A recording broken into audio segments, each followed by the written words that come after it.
Hello, I'm Susana Pereira. I'm a professor at FGV and the director of the Innovation Center.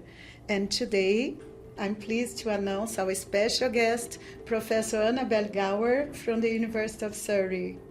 Thank you, Susana. I'm delighted to be here. Thanks for having me. Thank you, Annabelle.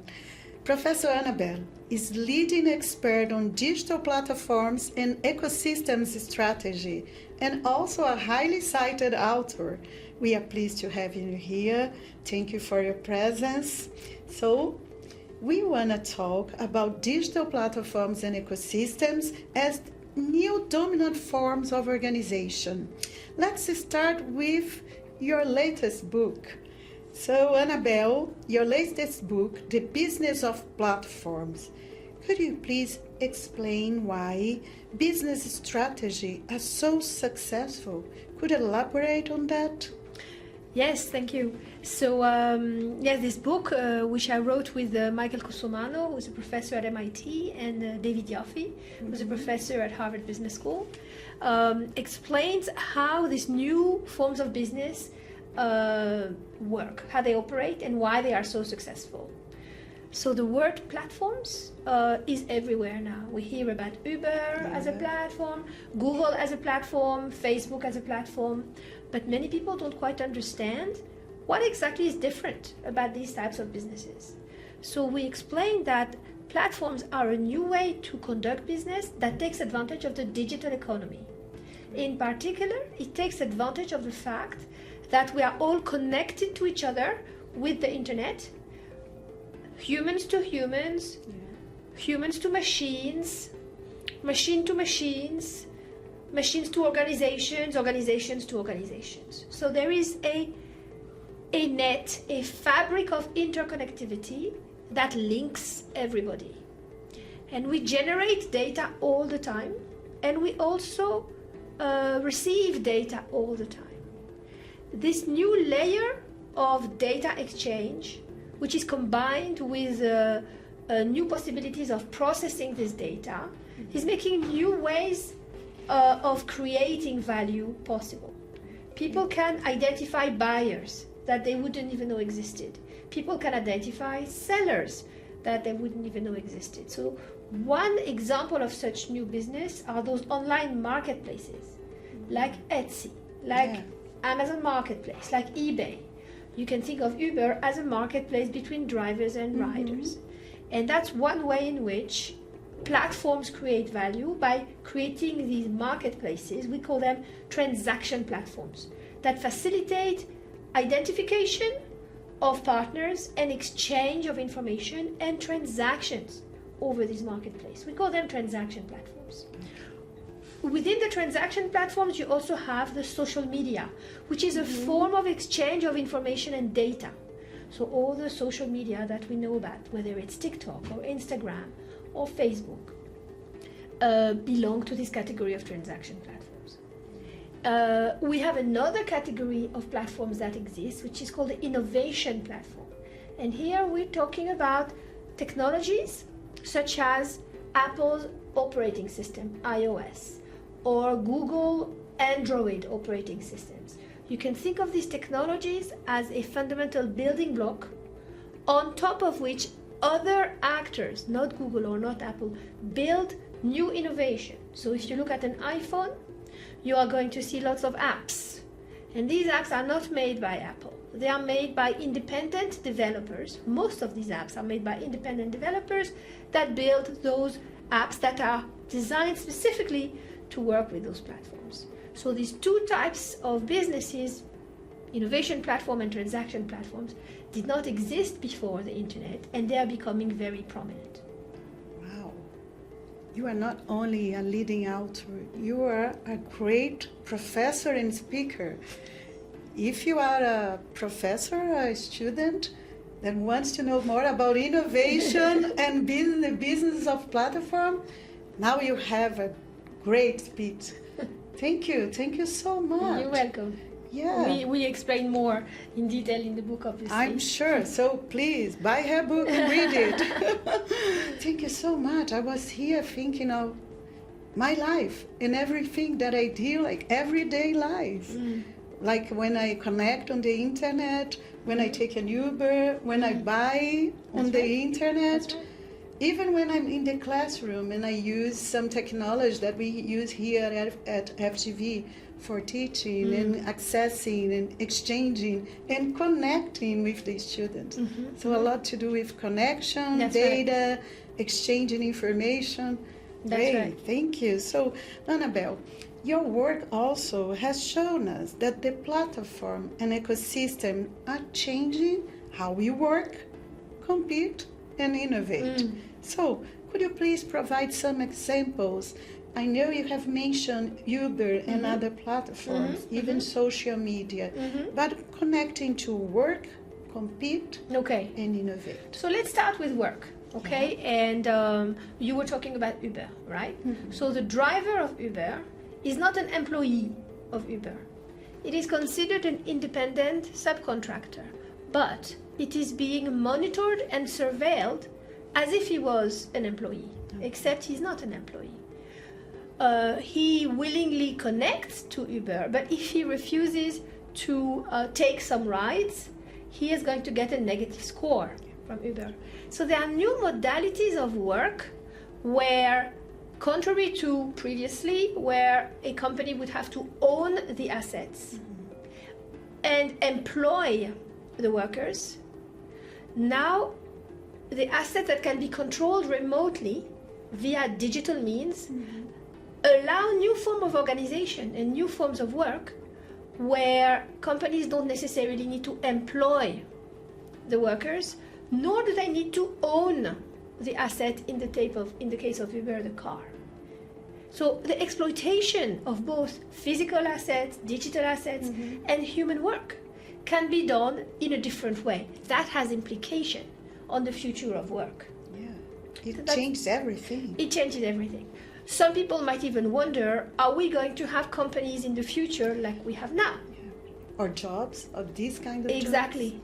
That has implication on the social security and the rights of workers as well, because the legislation about work has been created in a universe where companies own the asset and employ the workers. So that creates opportunities, but also challenges.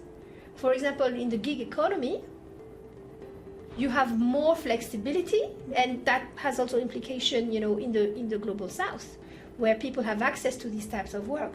But long term, there could be negative consequences in terms of precarity.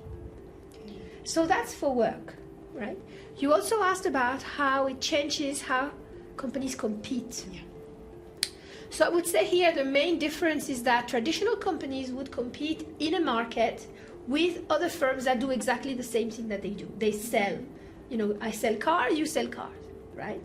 And the competition happens within one sector among companies that are rivals, and they sell their product to the customers. The way competition is changing is that instead of company A competing against company B within an existing sector, you start to have company A, which is at the heart of an ecosystem of a coalition of different firms that make services that are connected to each other. That ecosystem competes against another ecosystem. So we are in Brazil, right? Football is a very important part of the culture. You can think of the competition of yesterday as a tennis game between company A, which is one player, against another player. But competition today is like football. It's a team versus another team. And they don't necessarily need to be in the same industry. If you think about Facebook and Google, Facebook is a social media company. Google does a lot of things, but mostly search engine. So you would think they are in different industries, but in fact, they are competing because of the advertisers that they're trying to attract. So this is one of the ways in which competition changes. So you asked about work, you asked about competition, and you asked about innovation. So let's go back to the example of Apple and the iPhone, and I gave the example of the apps. So innovation platforms stimulate innovation by third parties in complements. So you can open up some interfaces Some of them are made as software, they're called application programming interfaces, and provide business reasons for companies or innovators that are not part of your company to build a piece of software, a service, an app that will be compatible and connected with your own. And that's how innovation gets stimulated by platforms. When I connect all your answers relate to job, work, and innovation, there are something that is calling my attention that is and relates to connection, relationship. So in order to this kind of new platform or business of platforms thrive, it's such important that not only people but also organizations that they relate in some ways or different ways. So is relationship a key issue when you discuss the business of platform? Relationships are going to matter at every level, whether you have the relationships between the workers within one company or the relationship between workers and developers of complements. Now, what happens with digitalization is a lot of what used to require customized agreements, a lot of it is automatized. So the automatization of it can make things more efficient, but there is a cost to that. Yeah. And so we need to be careful at maintaining the human centricity in this increasingly digital world. Okay, that's really important. Yeah, the human side of technology and innovation. Platforms are providing a boost in terms of efficiency, but we need to look at the hidden cost of platform, whether in terms of social, society, and human. And if you consider different societies, like you are from France, you live in UK, and now you are in Brazil, South America. We have so many different characteristics, cultural, political, economic. So when you think about platforms, people, relationship, connections, you must think differently considering the context. Absolutely. Is that true? Absolutely. And I've done recently a piece of work with the World Bank about platforms in development, and in particular how antitrust authorities, competition authorities are reacting to the entry of platforms. So one question which is very interesting is that of the sovereignty of states and regions in the space of digital platforms. And you see that the US, the EU, China, India, and other countries have a different approach to how they're going to govern platforms. The US is very much more of a laissez-faire, and we have to also consider that the most powerful platforms of the world are mostly from America, North America.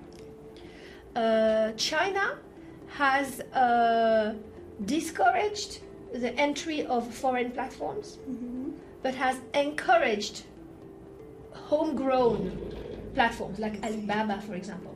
However, when even the homegrown platform became too powerful, China, the Communist Party, the government, forcefully established some antitrust rules and attempting to break them up.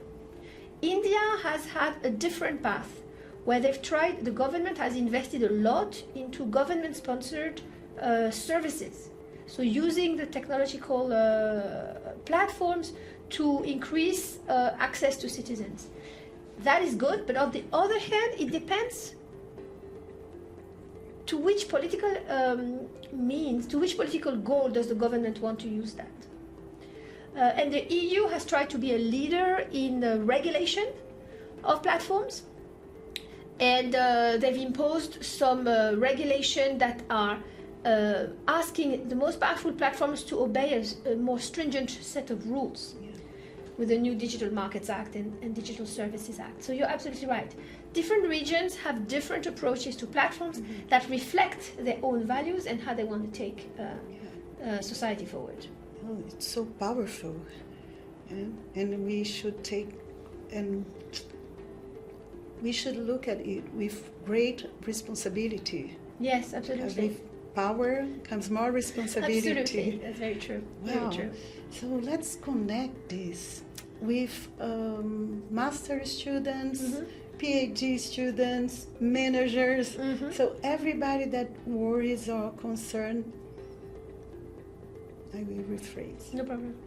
Here at FGV, we offer some professional masters and PhD programs. And one of these programs is a professional master on corporate innovation. Right.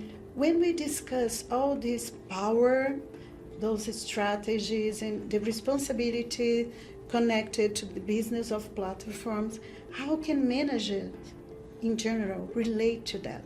That's a great question. Managers have to understand how platforms operate because platforms are entering every single sector. Then they have to ask themselves the question, do they want to build a platform or do they want to belong to somebody else's platform ecosystem? Or do they want to acquire an existing platform? So we have a chapter in the book talking about incumbents' responses. And we call the chapter even old dogs can learn new tricks. Okay. Because the saying, old dogs cannot learn new tricks. So we're saying it is a difficult adaptation, but managers can adapt if they understand how those platforms operate and then assess their options about buying, building, or belonging.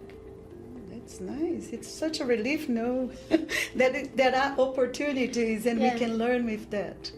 There are even more opportunities that are going to come up because of the increasing regulation of big platforms. That is going to make it harder for those platforms to continue growing, especially with mergers and acquisitions. Okay. And so there are also more opportunities because there is a lack of trust of many citizens against the big tech platforms because of the exploitation of personal data and privacy risks. And this lack of trust that many citizens and users have against the big tech platforms can become an opportunity for incumbent firms who will develop more trustworthy platforms in the future. Okay. Especially in countries where the institutional environment, like we are talking here from Brazil, the institutional environment sometimes bring additional challenges. That's right. Yeah. So your talk, your insights, and all the discussion you raise in the book, they are truly important for a country like us and for managers and entrepreneur who does business in a country like ours. Absolutely. And a country like Brazil is in a very interesting position. We are looking at the activities of, for example, the competition authority in Brazil. They have been examining more cases about digital platforms, and they are considering changing the law to reduce the threshold, for example, of when should a company declare a merger. So on the one hand, that's a good thing because you can see that there is an intention from government to regulate the platforms. On the other hand, one has to be careful of not changing the law in a way that's going to make it impossible to enforce and to follow up, because there are limited resources in terms of enforcement. So, but examining what the trade-offs are is very important, because platforms have a role to play in helping building a digital infrastructure, but one has to be careful that the governance of these platforms does not reduce the rights of citizens, and whether it is freedom of speech or ability to conduct business. Wow. Annabelle, thank you so much for such great insights. Thank you. I'm sure both managers and regulators and researchers like us, we need to discuss even more the business of platform. Thank you, Susana. So many challenges and opportunities ahead. But the good thing is that we have the opportunity to build the future that is already here, but is in construction, under construction. So I couldn't agree more. Yeah, I can see like a great path ahead if you can count on great researchers, so dedicated, insightful, such as you. So we had a great talk today with our special guest, Professor Annabelle Gawer. Such a pleasure to talk to you about those issues and challenges for our future not only for business, for organization as a whole, for countries, for everyone. So everyone is concerned with the business of platforms because we live and we deal every day with these and within those platforms as well. And thank you also for enlightening us about your book and all the great insights you carry here. So today we had Professor Annabelle Gawer from the University of Surrey talking about her research and her latest book, The Business of Platform. It was a pleasure. Thank you, Thank Susana. you.